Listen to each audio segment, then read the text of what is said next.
If you're listening to the podcast today, welcome to it, Wholeness at Work. I'm Cheryl Bernardi, the Wholeness Guide, inspiring professionals to be whole, free, and future fit. Now, future fit is such a broad term, but essentially, what it does involve is redefining how we work. And what used to work in the past for our parents, for example, where they had one career path, one job in their lifetime, is no longer a reality. And frankly, I'm really happy about that because my time span in each job was around 2.5, 3 years. So for a long time, I felt like there was something wrong with me. But now, looking back, I realized I was just practicing for the future of work. I was practicing getting multiple skill sets, trying out business, failing at business, going back into employment, learning more about my passion, going back into business. And actually, that's more of a reality than not. So, in today's episode, I'm interviewing Russell Julius. He's the director of the African Reach Group. I met him during my entrepreneurship journey with Trigger Ventures, and they host a program called Next Gens. It's an amazing program. I'd love for you to get involved. I'll put some information in the show notes about that. But that's really where I found community, where I found that this really scary and difficult reality of entrepreneurship, it's not always easy. It's hardly ever easy. We need support. We need each other. So I'm very excited to share my conversation with him. I really try to cut it down. It was difficult. So I'm leaving the full interview because there might be parts of things in the interview that you need to hear today. So enjoy it, and I'll catch you at the end of this one.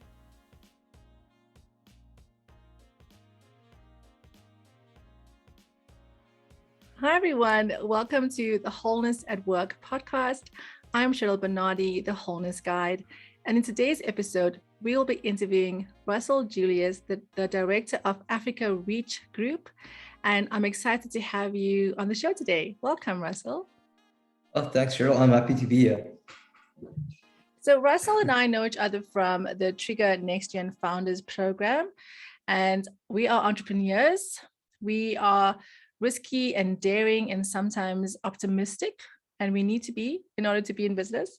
So Russell, before we get into like the nuts and bolts of entrepreneurship, I want to get to people to get to know you. You live in one of the most beautiful parts of South Africa. So what is your favorite food? I know it's hard to pick that based on where you're from. Oh, my favorite food. I'm a really simple person. So something I could eat every day is a good chicken wrap. I know that's not what you might expect, but yeah, I think a chicken wrap. And then second to that, I think a good pizza, thin base always. Okay. Pizza, yeah. I notice if I go like 3 or 4 days without curry, I need curry. That's one of the few things that makes me Indian, I think. My husband disagrees. He thinks I'm very Indian. He's Afrikaans, so whatever, he doesn't know.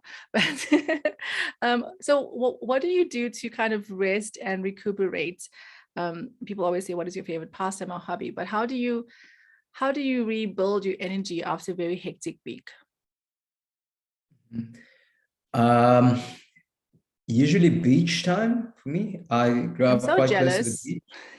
So I love usually taking a jog to the beach and then just doing whatever I want there, reflecting, resting. But for the past year, I've been living a little bit far from the beach, a little bit further. And so it's been more hiking. It's been more hiking recently. My wife and I go hike quite often. And that's just what it is. We can walk for hours in the mountain without saying a word to each other, and just fill our tanks. And I think that's more of a weekly thing, if we can, in the weekend and so on. But on a daily basis, just spending time with the Lord and just in prayer, that really strengthens me as well. So yeah, you have the privilege of being a resident of the Western Cape, where you have amazing mountain hikes. We have many choices. Yes, I know, you're spoiled for choice. It's wonderful. Russell, what is your definitive book that has really impacted your life? What is Or my definitive book. So the one book that you would recommend to anybody. I'll give you the one that is second on the list. Okay.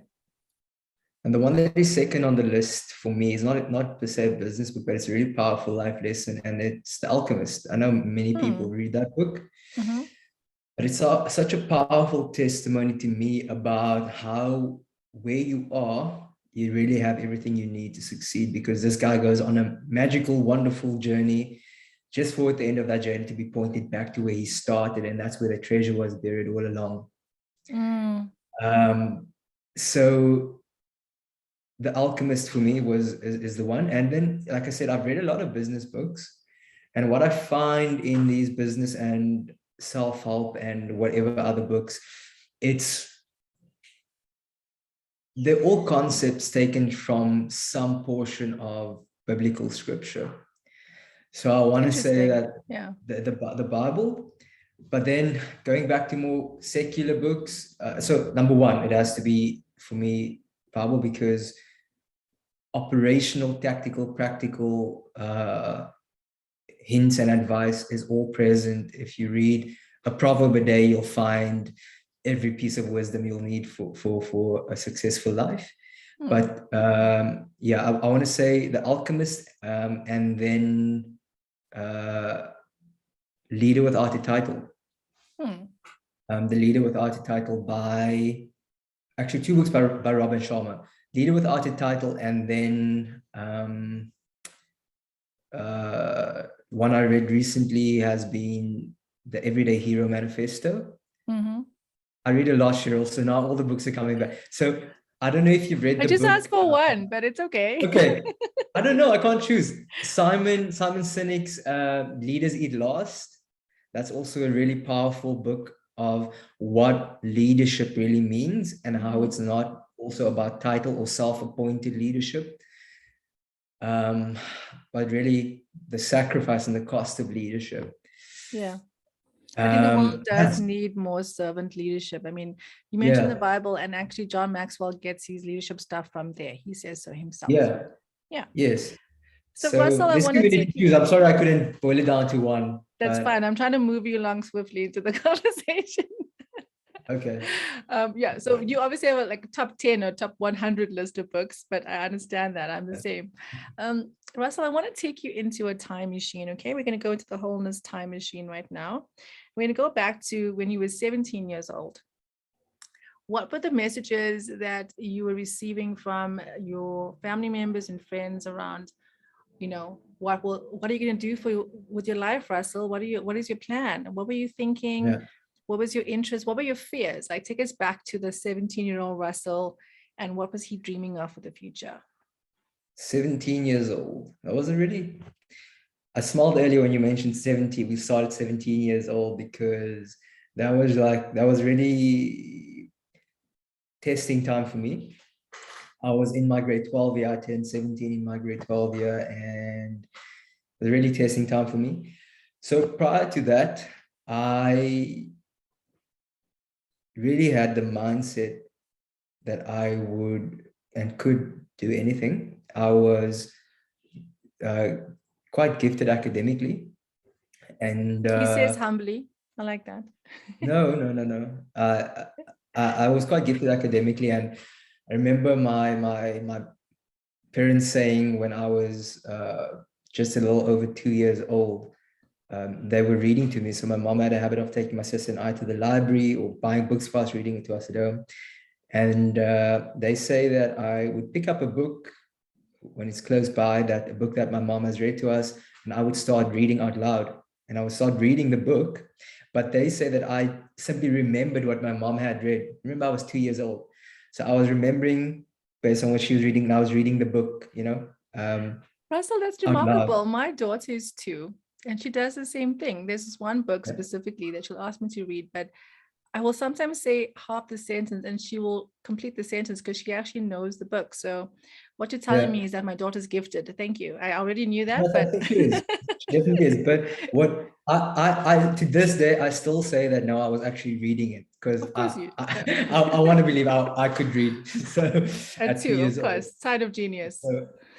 So yeah, so that kind of thing. So I was one of those people who never really had to, not really, never had to study, and I would comfortably be first in my grade. Mhm. And so I had this thought of, you know, how in certain, in especially like Black and colored communities, like the most prestigious careers I can think of is doctor, lawyer, you know. So I Mhm. always had that messaging around me. You're going to be a doctor, you're going to be a lawyer, and I had no interest in either. And I think it was about grade 9 where I came across actuarial science. Okay. And I thought, okay, this is definitely what I want to do. Mhm. And I thought I would get a bursary, I would go and study this thing, and it's going to be a piece of cake because I'm averaging upper 90s. And so I'll get any bursary I apply to, and I'm going to study actuarial science. So you had a plan, And right? when I was Yeah. around 16, my parents initiated and went through a divorce. And how that affected me was I couldn't focus. And my cognitive mechanism that had carried me so well for my early life up until that point was somehow jammed up. And I couldn't understand what was happening because previously I could close a book and write 5 pages verbatim the way I read it, but now I couldn't comprehend 2 sentences, you know? So now I was in the space of what's going on. My academic average is going from upper 90s comfortably to mid 60s. And this is not the kind of performance that is me, you know? And so that lasted, that kind of space, mental space, cognitive space lasted up until my second year in university. So needless to say, I didn't qualify to go and study actuarial science. And didn't qualify really for any bursary that I didn't really apply because I thought, well, the ones that I wanted would not accept these marks. So that's what I'm saying. The 17-year-old period was a very like confusing and scary time for me. Yeah, Russell, can I so can I lean into that a little bit because definitely. I'm certain that someone listening today would have experienced that at a very vulnerable time in their life. So can you maybe share with us just a bit about what you were feeling around that? Because a lot of people experience, the pain of divorce. And it's not to point fingers at your parents, you love them Mhm. still, and you're not Yeah. blaming them, but that impact it has on your mental health. I think it's important that we talk about how that influences our academic performance and how at 17 you could just internalize that and actually feel like it's your fault that you were not good enough. How did that affect you emotionally? Yeah. So I think, I mean, I never felt that it was my fault or that it doesn't had anything to do with me. I think my sister and I were both quite easy kids, you know. We never gave our parents like trouble really. So there was never thought of it's our fault or my fault, at least from my side. But it was a matter of this is not what it's supposed, this is not how it's supposed to go, you know. This is not how our family is supposed to go, and you're quite powerless in that position as a kid who's like, you know, witnessing this and experiencing this together with the rest of your family. So I don't know, I mean, I don't know the mechanics of what happened. I just realized that this is how it's affecting me, and like you say, you know, I've internalized this whole process and the drama around it, and now this is how it manifested in my life, you know, or in my performance, academic performance. So Mm. I think in that space I didn't have the tools, the communication tools to really explain what I'm feeling and what I'm going through. Yeah. I um don't think most people do at 17, unless they have a yeah, really strong emotional like support system that yeah, can give them yeah, that space to explore that. yeah. So No, you weren't no. able to study actuarial science. What did you end up studying? So I ended up studying business administration. Okay. And yeah, so I ended up studying business administration. I Why did did you that choose well. that? Um, because at that point I had known that I want to be a business owner one How day. did you know, Russell? How did you know? At Well, that vulnerable time in your I was life. yeah, when I was a little boy, I would walk around the house telling my parents that I'm going to import this car for them and that car, and I'm going to import this for them. Oh. So, um, we also had like entrepreneurship days and other small little things that just brought me joy. Since before I was born, my father was involved in community club rugby. Mm-hmm. And he became one of his portfolio, one of his projects at the club was responsibilities was to man the kind of tuck shop, because that was one of the ways that the club on a weekend produced like some cash flow. And Yes. I would always go with him on the Saturday morning to buy what needs to be bought for the tuck shop. Oh, great. You got some And exposure there. yeah, and actual like do the actual selling and that kind of thing at the while the matches are playing. And I'm talking, yeah, primary school, so Mm. catching up afterwards, counting how much of what was sold and writing it down in the ledger. So I think those kind of things, and seeing how how much joy it brought. Like my dad's quite a people's person, Yeah. so he really did well with like, talking to the people and the happy customers and Was that a kind of good thing. And salesperson. I think so, yeah. So I Yeah. think that kind of thing was driven into me. And for some reason, I could never picture myself going to work in somebody else's business.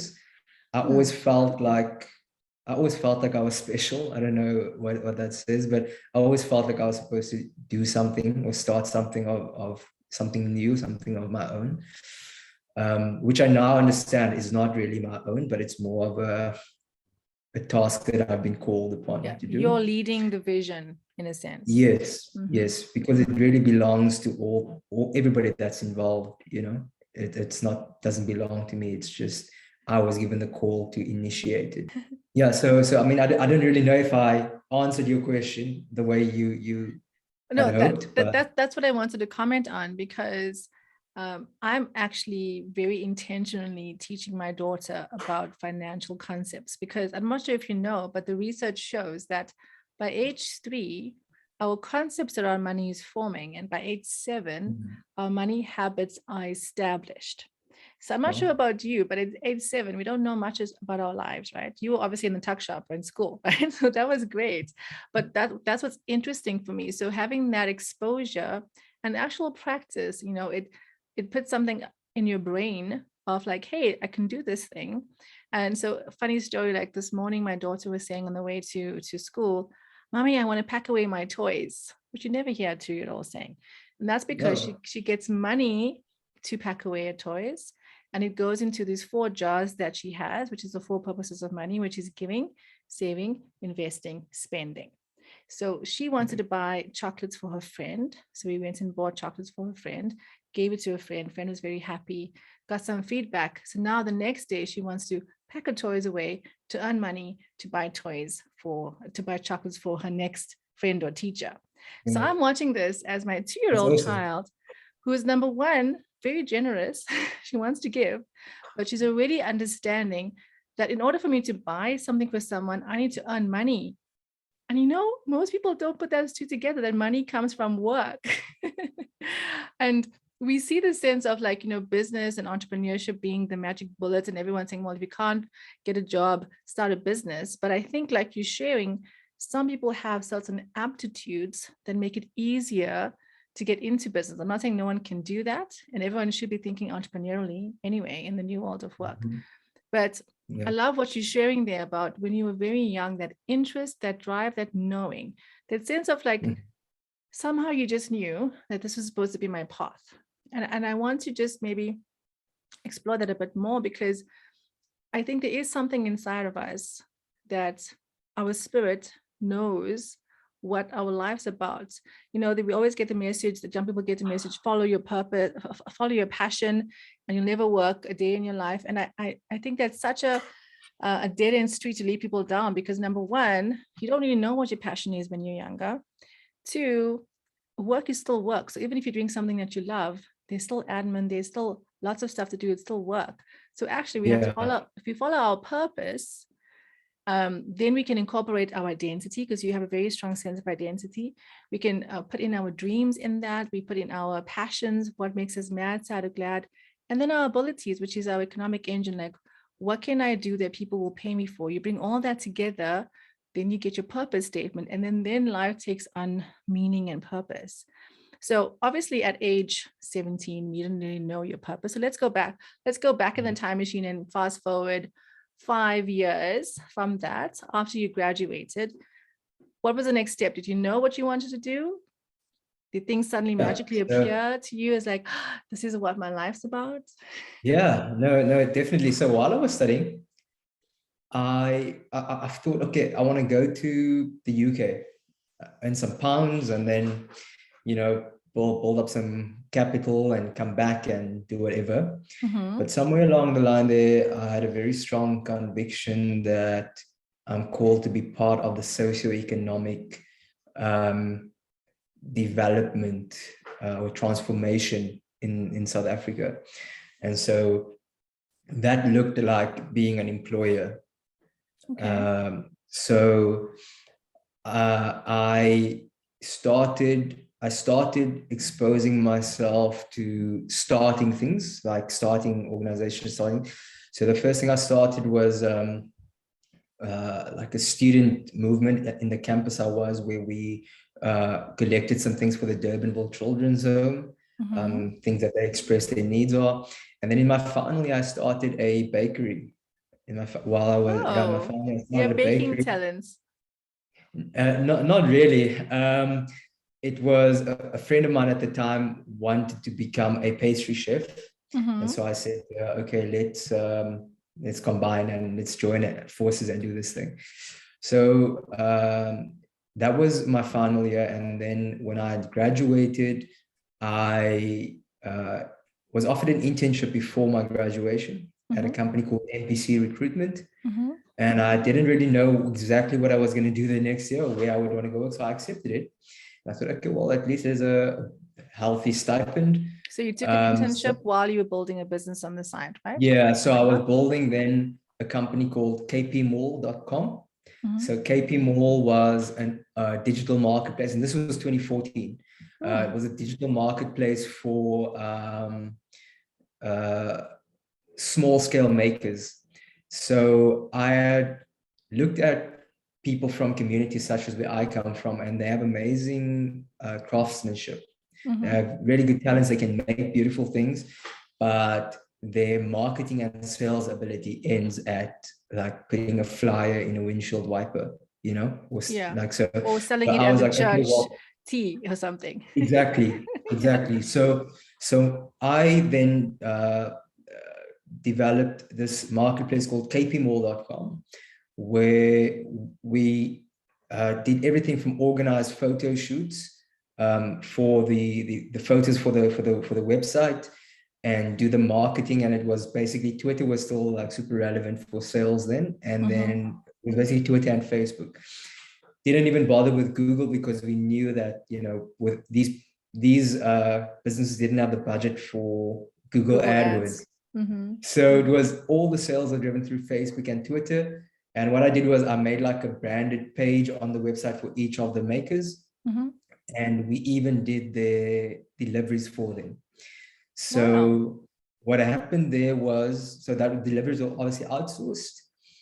And then what had happened there was I ran out of runway because I was basically self-funded. I had someone at the time offering to be an investor that didn't quite work out. And so, I was self-funded, ran out of the runway, and I had to I had to stop operations for KP Mall. So at the time, e-commerce wasn't as mature as it is now. It still has a long way to go. But it's come, very fast since 2014.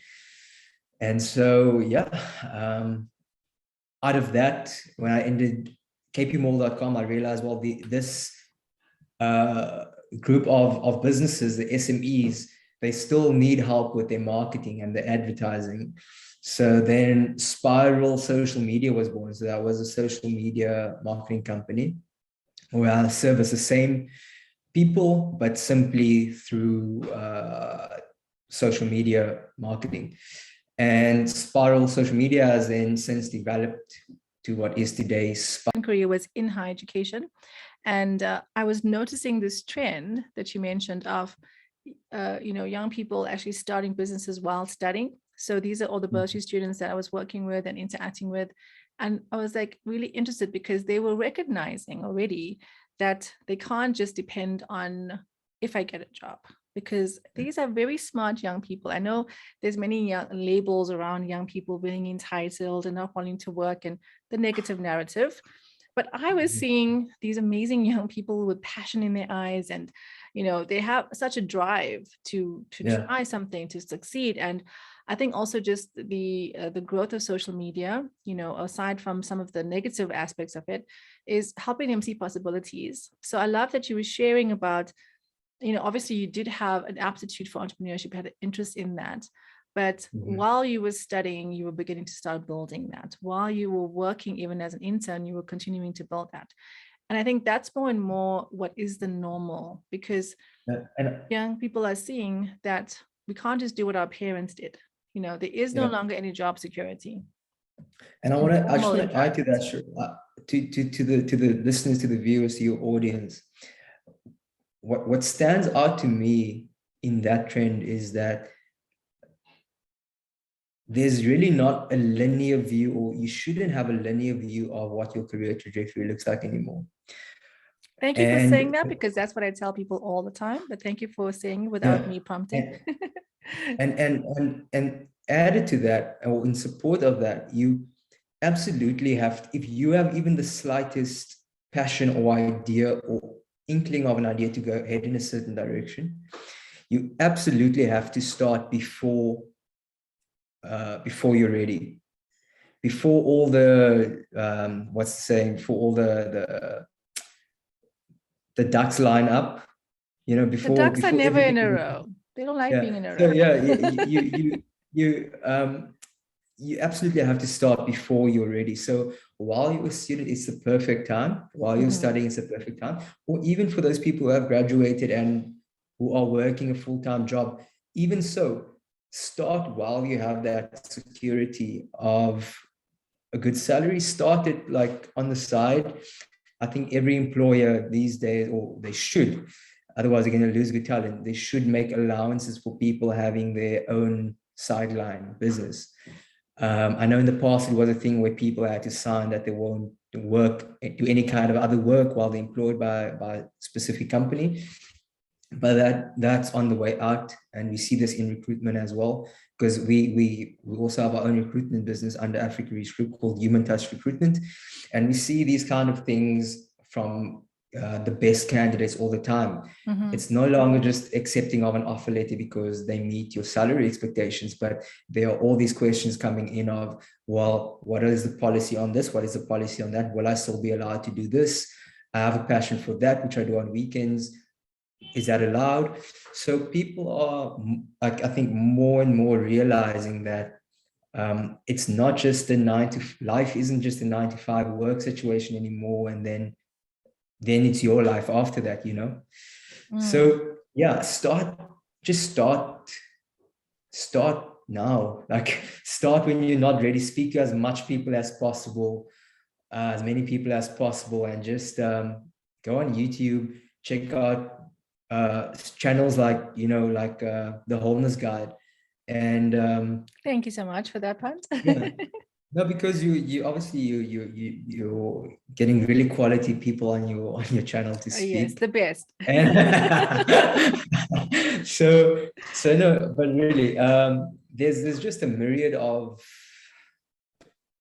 what's the word, resources that can really help people, help you do your thing. There's tons of stuff out there, Russell. And honestly, the Yeah. reason why I left higher education, and I'm actually, funnily enough, actually working better or more, kind of more value in that space, is because I kept seeing these young people who were like passionate and excited and like talented, and they get into the world of work and they feel so disillusioned by the lie that once you work, your life's going to be okay. But then no one Mhm. helps them to figure out, how do I buy my first car? How do I deal with office politics?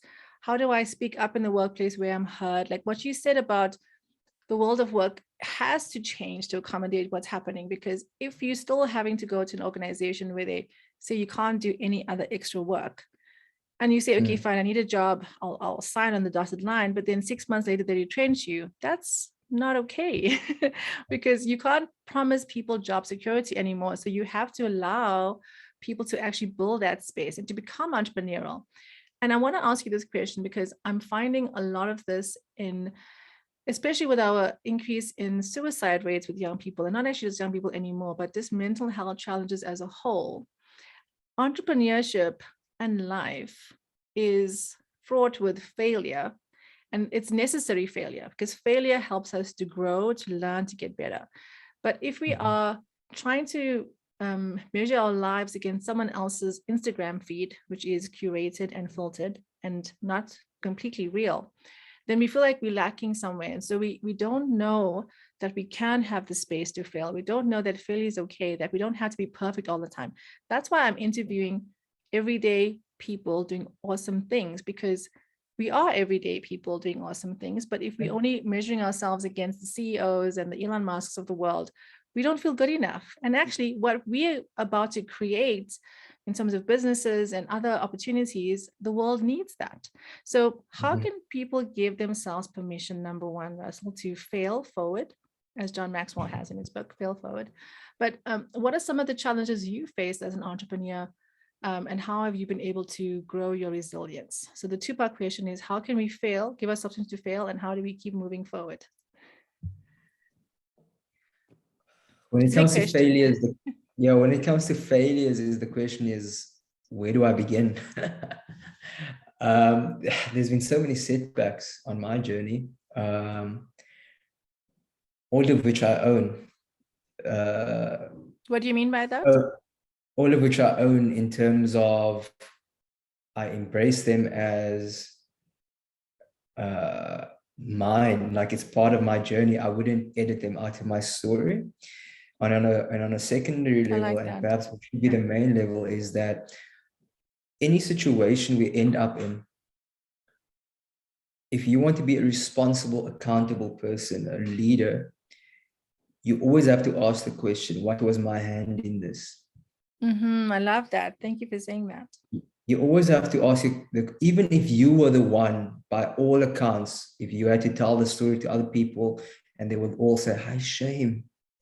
Even if that is the story, you have to look at yourself and reflect on your actions and your conduct and think, what was my hand in this? Mm, And so when I say I own them, own the failures, that's part of it, is that I had a hand in them. I wasn't a victim in somebody did this to me, or somebody robbed me of that, or somebody betrayed my trust, I'm not a or victim. snitched That's on so me. powerful. And so you have to own them, and in that, not punish yourself, Mm, not punish yourself and saying, okay, I made these mistakes, and so I must suck as an entrepreneur. I must suck as a business person. I must not be a good leader. I must have heard wrong when I heard that this is my path to walk, or the calling to mm-hmm, take on this thing. mm. It's a matter of, well, if you think that you will never make a mistake, then you Are are deluded. then you are deluded. If you believe that everybody else has things to learn and things to develop, but not you, you are a perfect product, then then there's maybe a little bit of an ego issue as well. Yeah, fixed Um, mindset. Yes, maybe.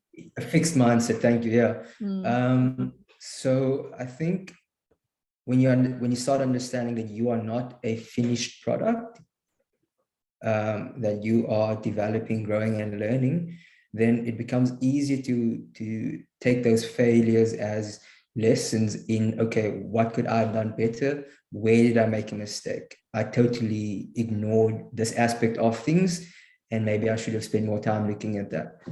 So I totally own my failures, and that's what I mean with it. And so, yeah, so just remind me, Cheryl, before I start babbling again, just bring me back to the center of the question, please.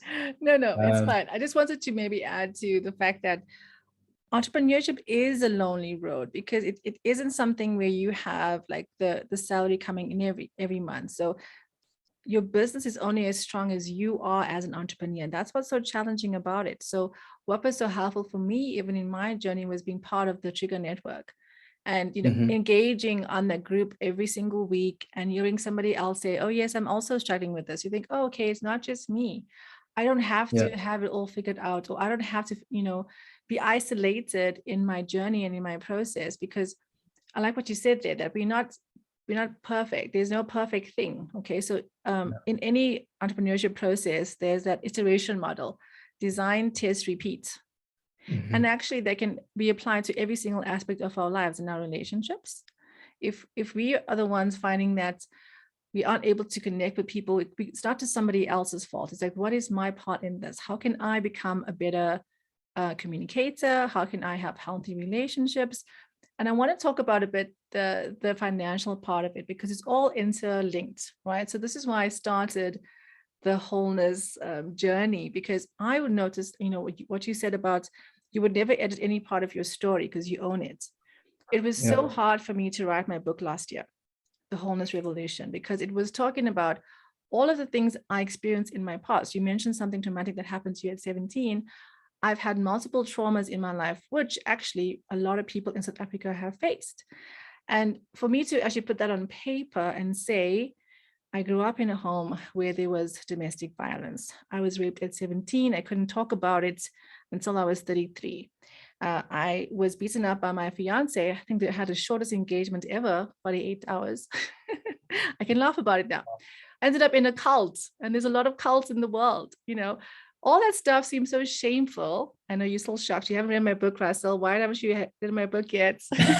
I'll send you a copy. Okay. But that's all that stuff that's there. So it's hard things to, number one, accept. That's part of our journey. But as I was writing it, I was realizing it's not just me. There's other people that have been through this. And I'm writing it from a place of wholeness, where if we believe that there's something missing in us, that because of what's happened to me, I can't be valuable, I can't offer things in the world, like I'm broken, which I believe for a long time, it stops you from owning what you're really able to contribute in the world.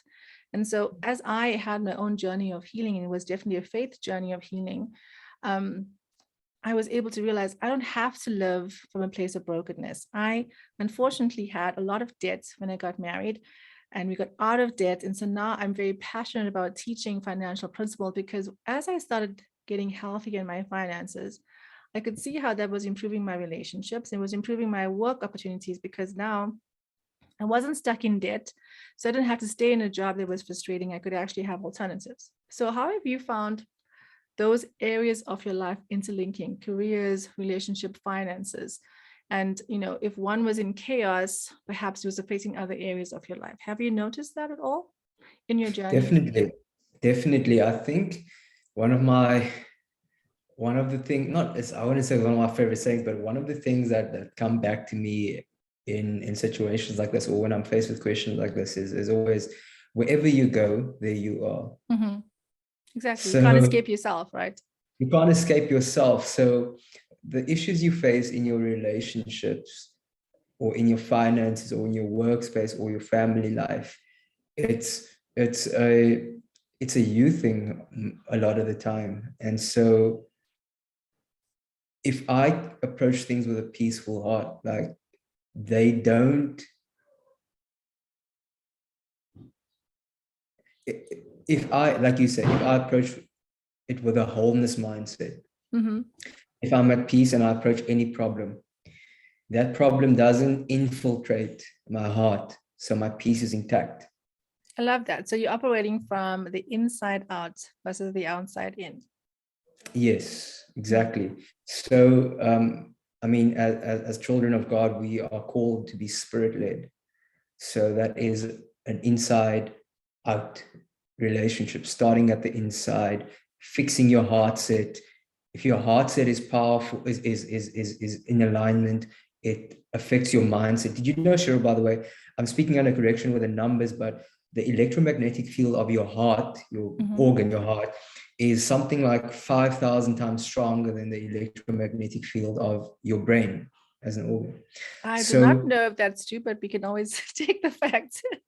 and so and Amazing. so and so the free the electromagnetic field of your heart can be I don't know what the tool is called, but it can be picked up to like 3 meters away from you. Wow. And so when we speak about picking up people's vibes, it's a real thing. It's a It real sounds thing. new agey, but Yeah. vibrations is a real thing.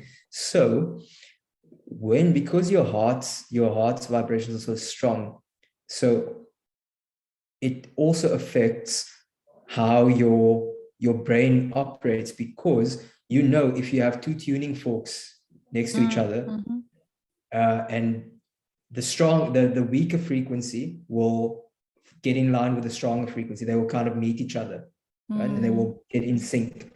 So that's the same thing that happens with, obviously affected by deeper things.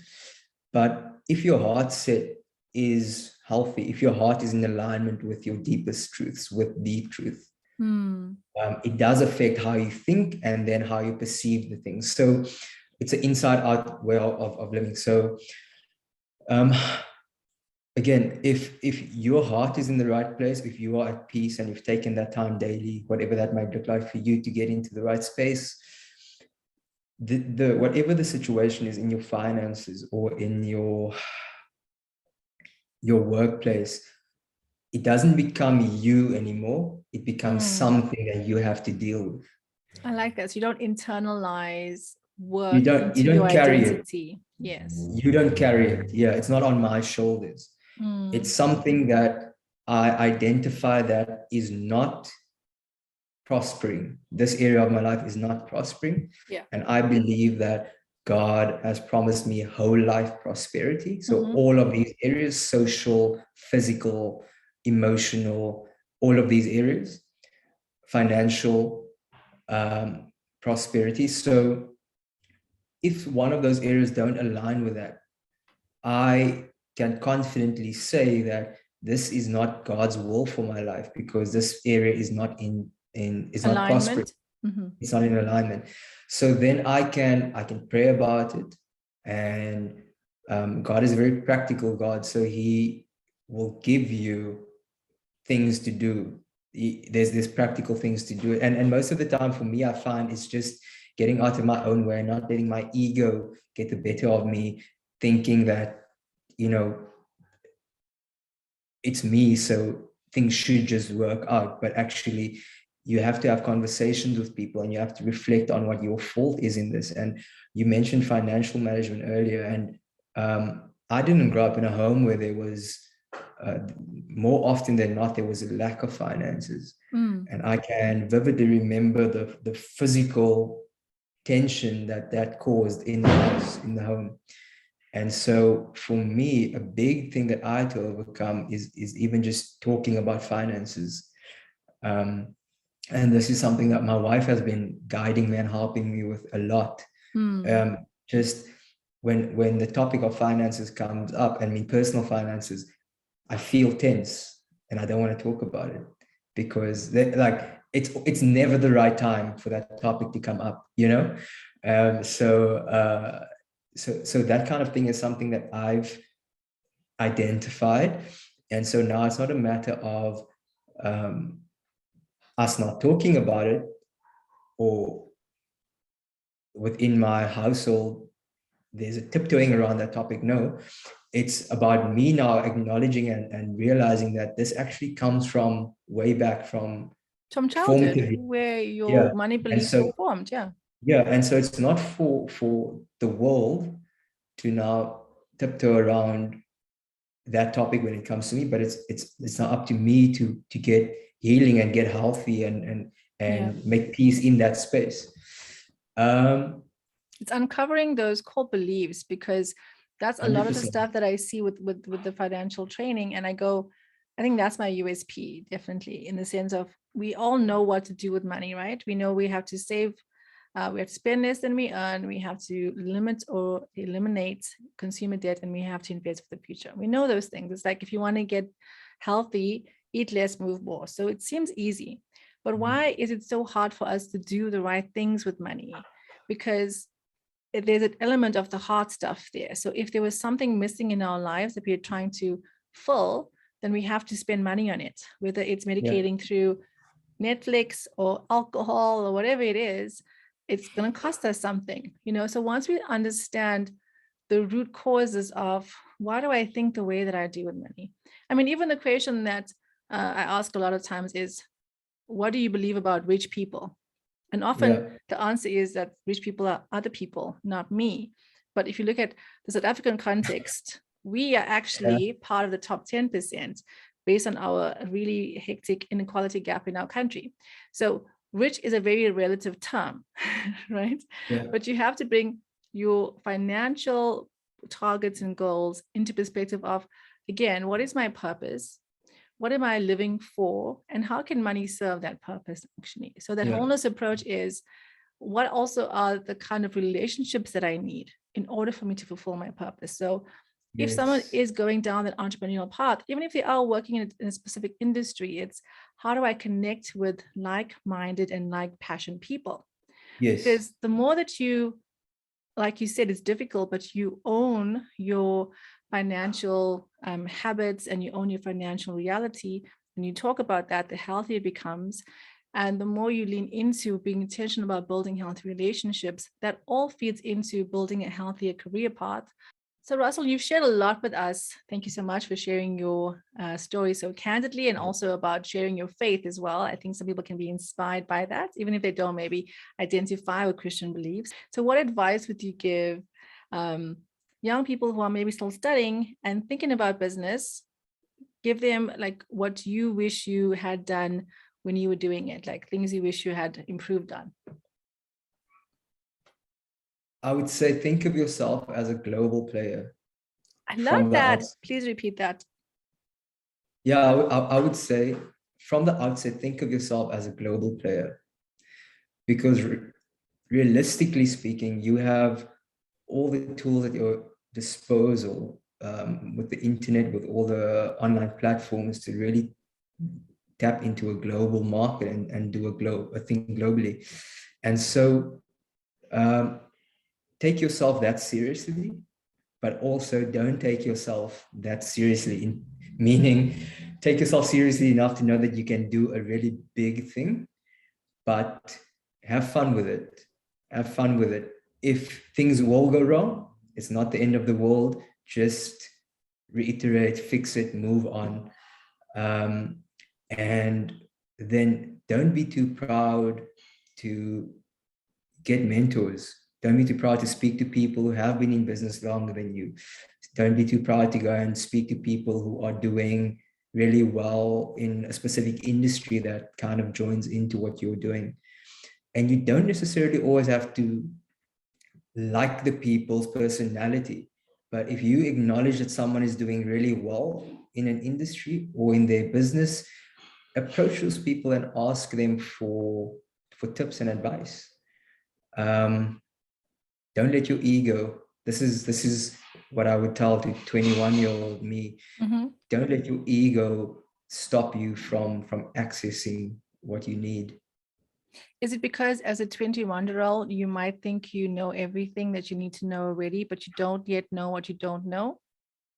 Exactly. And also, yeah, you think you know everything, but also there's that, at least for me, it was the case, that machismo, like everything this guy knows, he learned, so I can also just learn everything that I need to know, you know, instead of actually leveraging their learning that maybe took them 5 or 10 years. Exactly, which I fully believe. I fully believe any skill that if you have a healthy mind, any skill that you need, you can learn. It will take you time and investment, but you can learn that skill and attain that knowledge. But if somebody else has already invented that wheel, why reinvent the wheel? Patrick Lencioni has one of his books is about, or talks is about, what are employers looking for? And I would also say, like, markets, if you're in business and your customers, is you need to be humble, hungry, and smart. So humble meaning I can learn from anybody and I'm always learning. I'm never done learning. Hungry, I'm going to keep doing it and not get speed bumped by failure. I'm going to realize that failure is part of the journey. So when I fail, I learn, I shift, I grow. And then the smart being, okay, even if you know you're smart, like maybe academically, or you have street smarts, it's more about how can I. When you experience those failures, which you will, don't rush past it. Feel it. Allow yourself But time it's difficult to feel it, Russell. That's why we want to avoid it. Yes, it's difficult, but the thing is, feel those failures, understand why it happened, and then you're in a healthy space to move on. When we rush past disappointments and failures, it hurts, without taking time to feel it and understand it. What we do is we just lock it up inside. And those things become heavy, and down the line, they prevent us from further growth. So absolutely that's such good advice. Absolutely take time to feel those disappointments and cry and complain a little bit to your confidant, whoever that may be in your life, and then take it and move on. I think that's an important point, is that you need to process your failures with people that you trust. And that's where the mentorship comes in. That's where having safe people comes in. Because I mean, obviously, shout out to the Trigger Ventures group. We had incredible mentors who gave their time and their love and their support. And we learn so much from their mistakes, because I'm learning now as I'm older, learn from others' mistakes. It's much better, quicker learning. But yeah, so there are people out there that want to help. You don't have to do it alone. And failure is a necessary part of the building. Russell, thank you so much for giving us your time today. I think it was very deep, and I love going deep below the surface level of conversations, because I think that's where people struggle to really get a framework for, why am I feeling frustrated? Why am I not progressing? If I'm in this job, it's supposed to make me happy and it's not making me happy. Or this business is supposed to be easier and it's not making me happy. Or my partner is, not making me happy. Joy and happiness and purpose is an inside job. I think your journey also has shown that.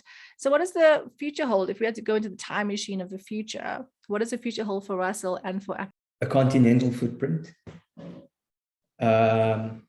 That's been the vision with Africa Reach Group since I formed it, since before I actually got around to forming it, but definitely a continental footprint. I fully believe that the African Union is a realistic thing, a realistic goal, and despite many